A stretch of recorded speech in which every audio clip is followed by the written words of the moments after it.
Salut à tous, donc dans cette vidéo je vais vous montrer en fait comment quand je prospecte j'interprète les échos et comment aussi je vais basculer d'un écran à l'autre pour en fait utiliser un peu les trois technologies entre le 2D, DI et Side.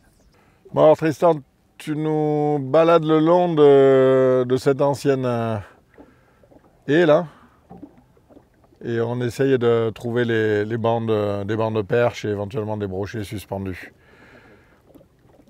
Donc là, une technologie à l'écran, la 2D, ça vous l'avez tous sur vos écrans. C'est vraiment le classique. Donc là, on le voit un peu à l'extérieur, on est en train de longer une haie d'arbres, une ancienne haie d'arbres. Et là, typiquement, on a vraiment les échos des arbres qui se suivent. Alors, pour prospecter, une petite astuce, je reviens dessus. 2 fois menu, ici vous êtes sur sonar, afficher le spectre, je me suis mis en plein. J'ai trois types de spectres et 3 que j'utiliserai vraiment quand je pêche sous le bateau plutôt vertical, large que je pourrais utiliser et là je cumule les deux, le large et les 3. Donc je reste en plein, ça c'est ma fréquence. Ici vous pouvez aussi, je vais vous montrer pour avoir la valeur, là la sensibilité 2D, je vais pouvoir largement la descendre. Et en règle générale, je me situe souvent aux alentours des 12-13. Voilà, on a une image qui est propre et on comprend bien ce qui se passe. Si vous augmentez un peu trop, on charge vraiment et on peut faire disparaître certaines infos.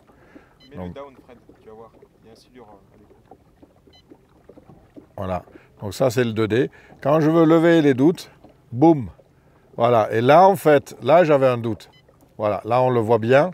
Ici, on avait un écho de silure. Vous voyez la structure, elle est toute droite.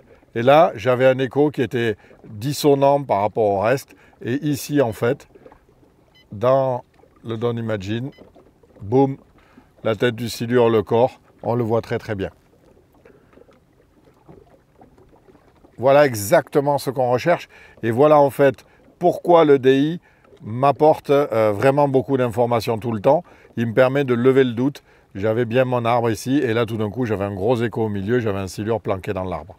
Donc le Down Imagine, vraiment vraiment redoutable. Donc c'est quelque chose que vous mettrez dans vos favoris ici directement. Donc pour faire vos favoris, en fait vous appuyez longuement ici. Boum, voilà, et le raccourci est enregistré.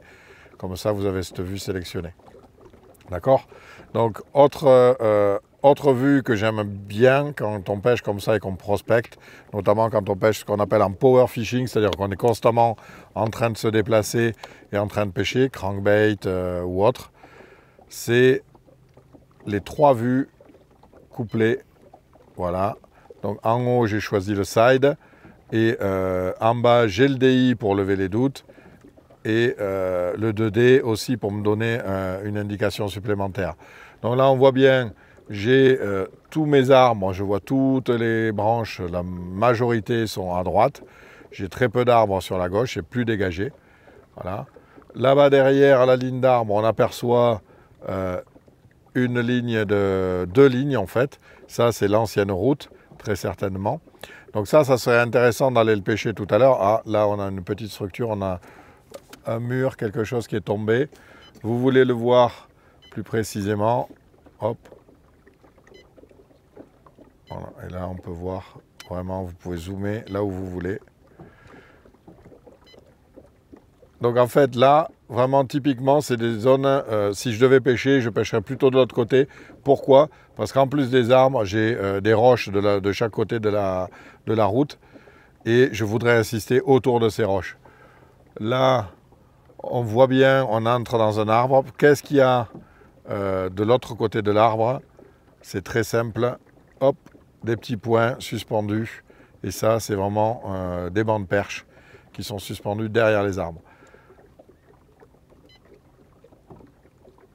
N'hésitez pas vraiment à switcher, à basculer d'une technologie à l'autre quand vous prospectez. Ça va vraiment vous aider à comprendre les échos et finalement à réduire votre pêche à l'essentiel, c'est-à-dire à aller là où vous voyez les poissons. Donc là, on va passer sur la route. On voit qu'elle a, sur le talus au moins, et la route s'écarte un peu. Donc voilà, là, on n'a pas vu de gros bancs de perche. Par contre, vous avez vu, on est passé dans un arbre. Et immédiatement, en changeant de technologie, on a levé le doute. On sait que c'était un silure. On peut aller le repêcher. Voilà. Donc, je vais vous montrer maintenant comment on va marquer des points. Donc, on va repartir. On va faire menu, volet actif. Je vais changer, je vais mettre en supérieur. Je suis en side ici. Et souvent, je repère, voilà, là j'ai repéré un banc de poisson qui est sur un épaulement. On le voit bien ici. Voilà, je veux être sûr de pouvoir y retourner. Là je zoome, donc je vois bien que c'est un banc de poisson. Et je vais faire 2 fois marque. Et le waypoint en fait s'est créé exactement sur la structure ou sur le poisson. Donc ça, pensez-y, utilisez le petit pad avec les flèches. Donc là on voit bien, j'ai plusieurs bancs sur le plat, entre 2 lignées d'arbres. Là, j'ai un banc aussi suspendu dans les branches. Alors, bien sûr, les suspendus dans les branches, ça va être plus difficile. On va sortir de la tête plombée classique et on va se mettre en texan, par exemple, pour aller vraiment pêcher au cœur des branches. Aussi, une petite astuce pêche, quand vous voyez les poissons comme ça, là j'ai des poissons qui sont écartés de la structure, c'est probablement ceux-là qui sont le plus actifs. Plus vous rentrez à l'intérieur des structures, plus vous allez avoir affaire à des poissons qui sont inactifs. Donc là vous changez un peu de technique, c'est-à-dire que autant un crankbait, un spinner, quelque chose ramené entre 2 eaux, une lame, va intéresser des perches qui sont sorties des structures. Autant dans les structures, vraiment ce qu'il y a à l'intérieur, il va falloir que je pénètre à l'intérieur et je vais utiliser un montage texan pour vraiment aller au cœur des obstacles et descendre dans la racine, chercher les poissons qui sont moins actifs, mais que je vais pouvoir tenter. Bon ben voilà, on a fait un petit tour d'horizon des 3 techniques. Une façon d'aborder, voilà, c'est si vous voulez, le passage de l'une à l'autre.